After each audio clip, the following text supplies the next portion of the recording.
2.–3. märtsini peeti Kaitseväe keskpolügoonil õppus Kevade kuulutaja 2016. Tulistes lahingutes osalesid 1. jalaväebrigaadi Tagala pataljoni ajateenijad koos liitlastega Ameerika Ühendriikidest.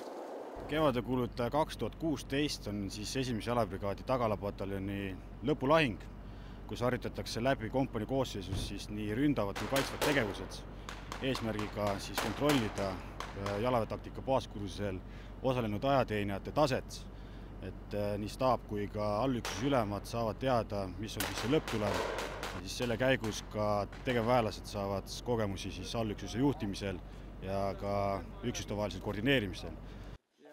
Muuhulgas lõppes õppusega 2 kuud kestnud jalaväe taktika baaskursus.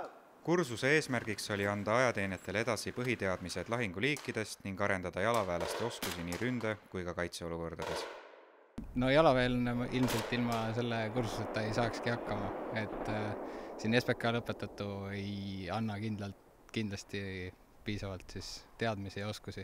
Just kogemus annab juurde.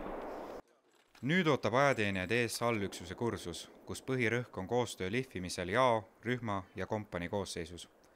Ühtlasi on kursus viimaseks ettevalmistuseks mai alguses algavaks suurõppuseks Kevadtorm 2016.